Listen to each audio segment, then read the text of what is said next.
Hello friends, good morning. आज हम लोग जो टॉपिक पढ़ने वाले हैं ओम्स लॉ। ओम्स लॉ एक बहुत इम्पोर्टेंट टॉपिक है करंट इलेक्ट्रिसिटी से। ओम्स लॉ करंट इलेक्ट्रिसिटी के लिए चैप्टर के लिए बहुत इम्पोर्टेंट टॉपिक है। ये टॉपिक 10th में भी पढ़ना है और 12th में भी पढ़ना है। तो आज के जो टॉपिक हम लोग पढ़ने वाले हैं जिसका नाम है ओम्स लॉ, जिसको हम लोग बोलते हैं हिंदी में ओम का नियम। जिसको हिंदी में हम लोग बोलते हैं ओम का नियम। एक साइंटिस्ट है, उन्होंने इस नियम के बारे में बताए हैं ओम का नियम। तो ओम का नियम खोज किया गया है, उनका नाम है साइंटिस्ट का जीएस ओम। उन्हीं के रिस्पेक्ट में नाम रखा गया ओम्स लॉ, ओम का नियम। इन्होंने इस नियम का खोज 1828 ईस्वी में किए थे। तो लिखेंगे ओम्स लॉ वाज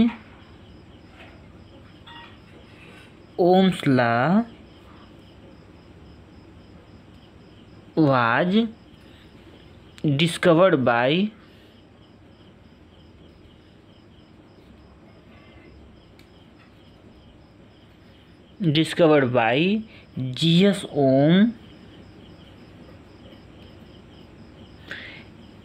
इन 1828। तो इसका हिंदी क्या हो जाएगा? ओम का नियम, ओम का नियम का खोज जीएस ओम के द्वारा 1828 ईस्वी में किया गया था। ओम साइंटिस्ट का खोज 1828 ईस्वी में जीएस ओम के द्वारा किया गया था। इन्होंने नियम बताए हैं कि वोल्टेज और करंट के बीच में रिलेशनशिप बताए हैं, संबंध बताए हैं कि वोल्टेज और करंट के बीच में क्या संबंध होता है। तो वोल्टेज, जब किसी तार में वोल्टेज बढ़ता है तो करंट बढ़ेगा, और वोल्टेज घटेगा तो करंट घटेगा। मतलब वोल्टेज और करंट एक दूसरे के समानुपाती होते हैं। समानुपाती मतलब समान अनुपात में होते हैं। अगर करंट बढ़ेगा तो वोल्टेज बढ़ेगा, और वोल्टेज बढ़ेगा तो वोल्टेज घटेगा तो करंट घटेगा। तो इसी का लैंग्वेज, आपका छोटा सा लैंग्वेज है, लैंग्वेज लिखते हैं पॉइंट बाई। पहला पॉइंट आपका है, इसको लिखते हैं ओम्स लॉ। यहाँ पर लिखेंगे, इसको बोलते हैं ओम्स लॉ। ओम्स लॉ क्या होता कहते हैं? फर्स्ट पॉइंट में कहते हैं कि eight any metallic element,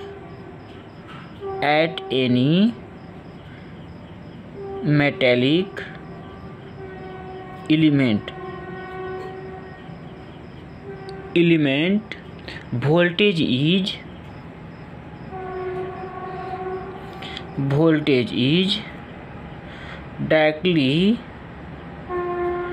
proportional to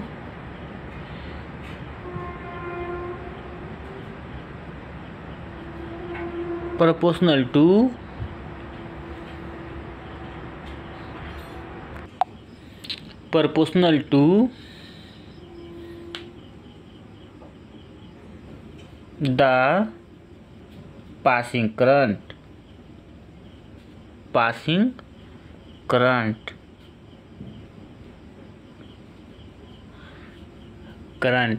It is called Ohm's law.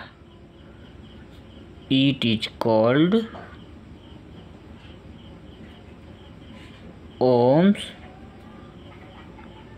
Law. इसका हिंदी क्या हो जाएगा? एट एनी मतलब किसी, मेटेलिक मतलब धातु, एलिमेंट मतलब तत्व, किसी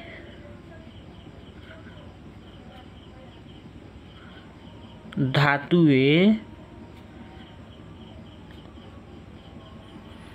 किसी धातुए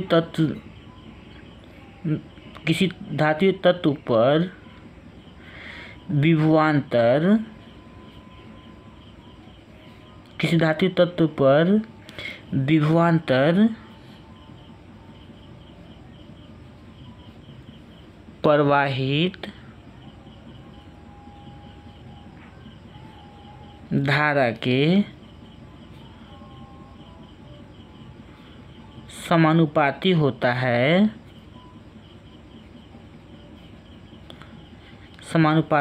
है, किसी धात्विक तत्व पर विभवांतर प्रवाहित धारा का समानुपाती होता है, उसे ओम का नियम कहते हैं। इसका सेकेंड पॉइंट है जो ध्यान देने होगा, कभी कभी पूछा जाता है इसमें सेकेंड पॉइंट कि in this law temperature remains constant. In this law temperature remains constant. इस नियम में टेम्परेचर हमेशा कांस्टेंट होना चाहिए। कभी कोई पूछता है कि ओम का नियम में टेम्परेचर कांस्टेंट होना चाहिए कि नहीं होना चाहिए, तो टेम्परेचर कांस्टेंट जरूर होना चाहिए। अगर कांस्टेंट नहीं होगा तो हम लोग ओम का नियम नहीं एग्जैक्ट नहीं फाइंड कर सकते हैं। अगर टेम्परेचर वैरी करेगा तो इसका रेजिस्टेंस वैरी करेगा, तो एग्जैक्ट वोल्टेज और करंट के बीच रिलेशनशिप नहीं निकाल सकते हैं। अगर टेम्परेचर कांस्टेंट रहता है तो रेजिस्टेंस फिक्स रहता है, रेजिस्टेंस फिक्स रहेगा तो हम लोग एग्जैक्ट वैल्यू निकाल सकते हैं। इसके हिंदी में लिखेंगे कि इस नियम में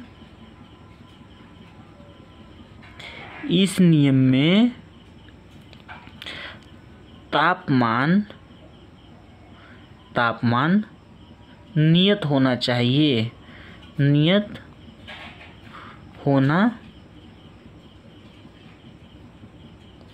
होना चाहिए। तो इसका छोटा सा एक फॉर्मूला आपका है, V समानुपाती I। समानुपाती सामने तो समानुपाती होता है, डायरेक्टली प्रोपोर्शनल होता है। अगर नीचे होगा तो इनवर्सली प्रोपोर्शनल होता है। इसका मतलब ओम्स लॉ ही बताया है कि voltage directly proportional to current. अगर वोल्टेज बढ़ेगा तो करंट बढ़ेगा, वोल्टेज घटेगा तो करंट घटेगा। जब इस समानुपाती चिन्ह को हटाते हैं, प्रोपोर्शनलिटी साइन को हटाते हैं, तो V इक्वल टू हो जाएगा I इंटू R इसको हटा देते हैं, कांस्टेंट वैल्यू R लेते हैं। ठीक है, तो यही एक फार्मूला ओम का नियम का एक फार्मूला हो गया। बहुत इंपॉर्टेंट फार्मूला है, करंट इलेक्ट्रिसिटी में इसका बहुत ज़्यादा उपयोग करते हैं हम लोग। V से क्या बताता है, वो वोल्टेज बताता है जिसको विभवांतर कहते हैं। I बताता है करंट, R बताता है रेजिस्टेंस, जिसको हिंदी में बोलते हैं प्रतिरोध। इसको हम लोग अगले टॉपिक में पढ़ने वाले हैं, प्रतिरोध क्या होता है, यूनिट क्या होता है, यूनिट थोड़ा समझेंगे। जिसकी यूनिट को हिंदी में बोलते हैं मात्रक,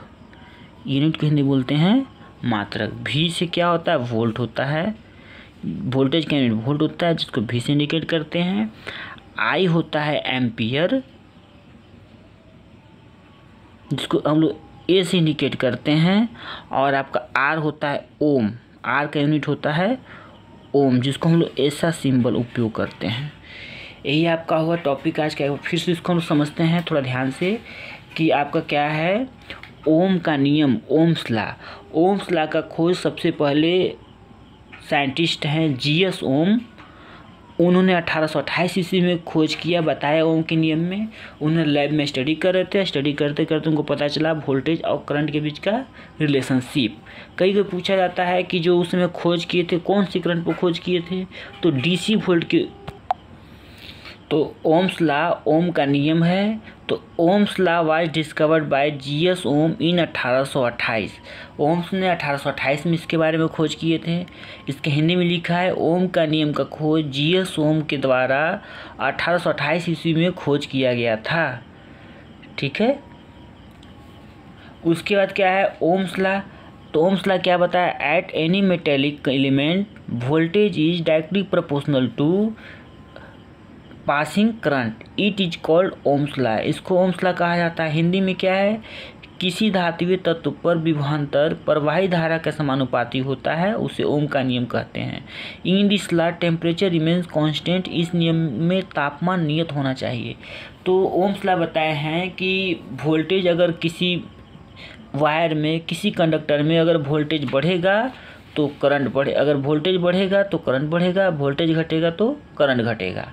और आपका क्या है, इसको जब समानुपाती चिन्ह को हटाते हैं तो आर लग जाता है। V for voltage, I for current, R for resistance. Ohm का नियम में बात याद रखना है कि टेम्परेचर हमेशा कांस्टेंट रहेगा, तभी ओम का नियम उपयोग कर सकते हैं, अदरवाइज उपयोग नहीं कर सकते हैं।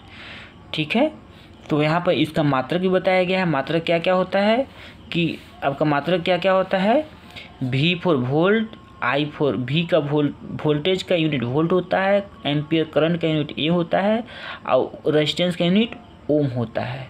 तो ठीक है दोस्तों, आज के लिए इतना ही टॉपिक। और हाँ, आप लोगों को याद रखना है कि जो भी टॉपिक बताते हैं उसके लास्ट में आपका क्वेश्चन दिया रहता है, क्वेश्चन को जरूर सॉल्व करें। आंसर भी दिया रहता है, आंसर भी मिलाएं। आंसर मैच नहीं करता है तो कमेंट में लिखें कि हमें आंसर नहीं आ रहा है, उसका सॉल्यूशन भेजेंगे। ठीक है, लेकिन सॉल्व करना है, जब तक सॉल्व न्यूमेरिकल नहीं करेंगे तब तक आपको टॉपिक को क्लियर नहीं हो सकता है। इसलिए फिजिक्स में थ्योरी के साथ साथ आपको न्यूमेरिकल भी करने आना चाहिए। न्यूमेरिकल नहीं बनाएंगे तो आपका क्लियर नहीं हो सकता है। इसलिए मित्रों, आप लोग पढ़िए, ध्यान से मेहनत कीजिए, ज़िंदगी में अच्छा कीजिए, यही मेरा दुआ है। हम आप लोग के लिए हमेशा अच्छे अच्छे वीडियो बनाएंगे, अच्छे टॉपिक पर बहुत सिंपल वे से बनाएंगे, ताकि आपको फिजिक्स पढ़ने बिल्कुल आसान लगे। फिजिक्स लगे ही नहीं कि इतना टफ है, एकदम टफ सब्जेक्ट नहीं है, बिल्कुल इजी लगे आपको, फिजिक्स इंटरेस्ट आ जाए। ठीक है दोस्तों, जय हिंद, जय भारत।